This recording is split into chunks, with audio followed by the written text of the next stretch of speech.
नमस्कार दोस्तों, चलिए जानते हैं बिहार की फटाफट 25 बड़ी खबरों को सिर्फ 10 मिनट में। लेकिन उससे पहले आप यह वीडियो किस जगह से देख रहे हैं हमें कमेंट में जरूर बताएं। बिहार में बढ़ने लगी ठंड, कोहरे को लेकर आईएमडी ने बताया अपडेट। दोस्तों, अक्टूबर के मध्य में ठंड का असर दिखने लगा है। सुबह शाम तापमान में गिरावट से लोगों को ठंड का एहसास हो रहा है। बिहार में मौसम शुष्क बना रहेगा, तापमान में विशेष परिवर्तन नहीं होगा। दक्षिण बिहार की तुलना में उत्तर बिहार में घने बादल छाए रहेंगे। कृषि वैज्ञानिकों ने बताया कि अगले 4 दिनों तक पूर्वा हवा का प्रवाह बना रहेगा, जिससे बूंदाबांदी की संभावना है। पटना वालों की बल्ले बल्ले, स्पाइस जेट ने चलाई 7 जोड़ी नई फ्लाइट। दोस्तों, दीपावली और छठ पूजा के अवसर पर घर वापस लौटने वाले लोगों की भीड़ को देखते हुए स्पाइस जेट ने 7 जोड़ी नई उड़ानें शुरू करने का फैसला किया है। ये उड़ानें 27 से 28 अक्टूबर से मुंबई, दिल्ली, हैदराबाद, गुवाहाटी, अहमदाबाद सहित अन्य शहरों से परिचालित होंगी। पूजा के बाद भी ये अतिरिक्त विमान सेवाएं जारी रहेंगी। इससे यात्रियों को राहत मिलेगी।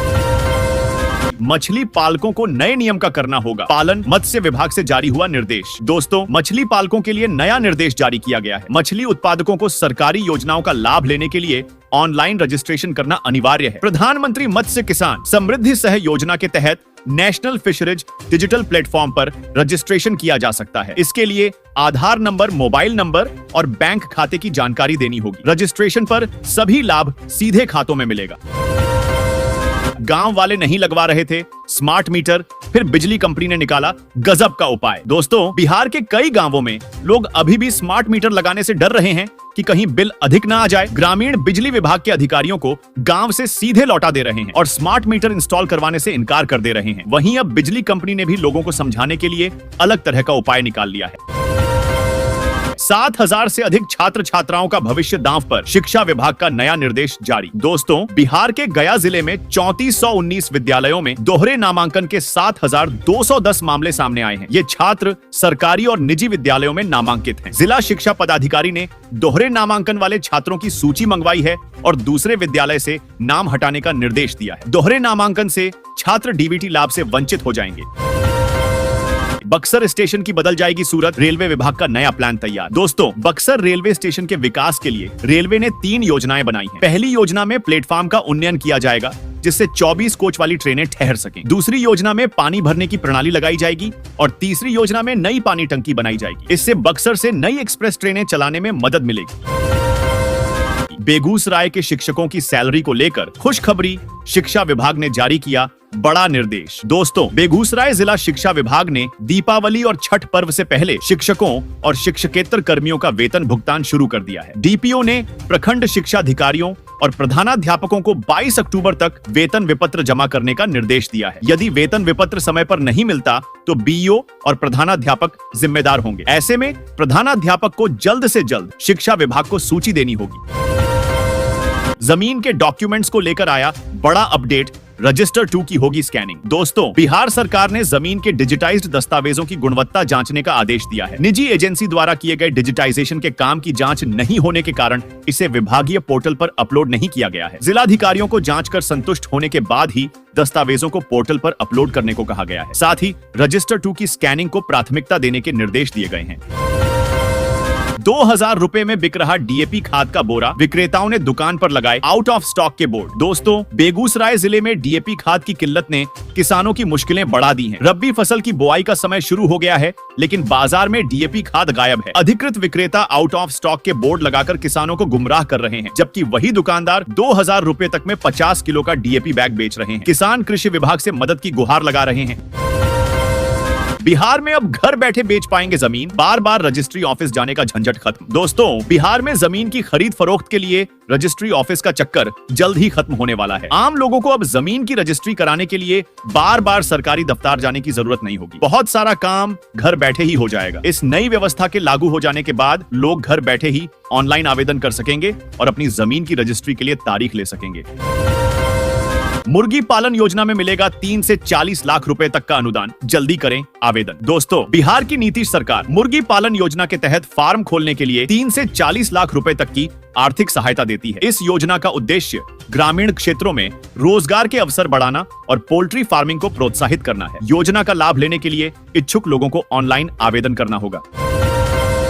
दिवाली से ठीक पहले टेंशन में हजारों शिक्षक जिनका डाटा अपलोड नहीं, उनका वेतन बंद। दोस्तों, बिहार शिक्षा विभाग ने विश्वविद्यालयों में वित्तीय अनुशासन लाने के लिए सख्त कदम उठाया है। जिन विश्वविद्यालयों और अंगीभूत महाविद्यालयों के शिक्षक और कर्मचारी अपना डेटा शिक्षा विभाग के पेरोल मैनेजमेंट पोर्टल पर अपलोड नहीं करेंगे, उनका वेतन बंद कर दिया जाएगा। यह व्यवस्था अक्टूबर के वेतन भुगतान से ही लागू होगी। विभाग के इस फैसले से हड़कंप मच गया है।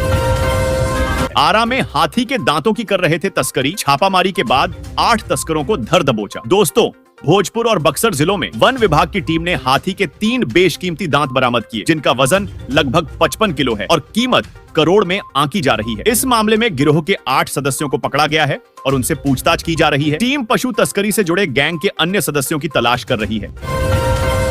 बिहार में किसानों की अब बढ़ जाएगी आमदनी, नीतीश सरकार का नया प्लान तैयार। दोस्तों, बिहार में किसानों को केले की खेती से समृद्ध बनाने के लिए सरकार ने नया प्लान तैयार किया है। पपीता के साथ केले की खेती का रकबा बढ़ाया जाएगा। किसानों को प्रशिक्षित करने के बाद 50% तक अनुदान दिया जाएगा। जिले में 65 हेक्टेयर में केला और पपीता की खेती होगी। किसानों को सलाहकार भी मिलेंगे। नीतीश सरकार का बड़ा फैसला, छोटे व्यवसायियों को भी मिलेगा बालू भंडारण और बिक्री का अधिकार। दोस्तों, बिहार सरकार ने छोटे व्यवसायियों को भी बालू भंडारण और बिक्री का अधिकार देने का फैसला किया है। इसके लिए सरकार ने बिहार खनिज समानुदान 2024 में प्राविधान किए हैं। छोटे व्यापारियों को बालू भंडार करने का लाइसेंस प्राप्त करने के लिए निर्धारित शुल्क चुकाना होगा। इस कदम से छोटे व्यापारियों को नई व्यवस्था मिलेगी और रोजगार के नए अवसर भी सृजित हो सकेंगे। पशुपालकों के लिए खुशखबरी, नालंदा में बनेंगे 12 मॉडर्न पशु चिकित्सालय। जिला प्रशासन ने दी मंजूरी। दोस्तों, नालंदा में पशुपालकों के लिए खुशखबरी है। जिला प्रशासन ने 12 आधुनिक पशु चिकित्सालयों की स्थापना की महत्वाकांक्षी योजना को मंजूरी दे दी है। प्रति अस्पताल 1.16 करोड़ रुपए की लागत से बनने वाले इन चिकित्सालयों से ग्रामीण क्षेत्रों में पशु स्वास्थ्य सेवाओं को एक नई दिशा मिलेगी। बिहार में सड़क को नहीं मिल रहा रास्ता, 2 साल में 1 इंच भी आगे नहीं बढ़ी परियोजना। दोस्तों, बिहार में करीब 7,000 करोड़ से बनने वाली सड़क को आगे बढ़ने का रास्ता नहीं मिल रहा है। जमीन के अभाव में पिछले 2 साल से ये सड़क 1 इंच भी आगे नहीं बढ़ पाई है। 2 साल से वहीं ये परियोजनाएं अटकी हुई हैं। बिहार में लगभग 1.5 दर्जन ऐसी परियोजनाएं हैं जिसकी मंजूरी 2 साल पहले मिली। मुख्यमंत्री उद्यमी योजना में 340 लोगों को नोटिस सरकार के साथ कर रहे थे चालाकी। दोस्तों, मुख्यमंत्री उद्यमी योजना के तहत 340 लाभुकों ने वर्ष 2018 से 2022 तक बैंक से 5-5 लाख रुपए का ऋण लिया था, लेकिन वे ऋण की किस्त का भुगतान नहीं कर रहे हैं। उद्योग विभाग ने इन लाभुकों को नोटिस भेजा है और अगर वे भुगतान नहीं करते हैं तो वसूली के लिए कार्रवाई की जाएगी। लोगों से भुगतान देने की अपील की गई है। बिहार में बाढ़ ने तटबंधों को पहुंचाया भारी नुकसान, 512 करोड़ बह गए। जल संसाधन विभाग की रिपोर्ट में खुलासा। दोस्तों, बाढ़ ने राज्य में नदियों के करीब 118 किलोमीटर तटबंधों को भारी क्षति पहुंचाई है। नदियों के तटबंधों को कई जगह तोड़ने और क्षतिग्रस्त करने के साथ ही उन पर बनी संरचनाओं को भी नुकसान पहुंचाया है। इसका खुलासा जल संसाधन विभाग की रिपोर्ट में हुआ है। क्षेत्रीय अधिकारियों से मिली रिपोर्ट के आधार पर बाढ़ ने जल संसाधन विभाग के 512 करोड़ डुबो दिए।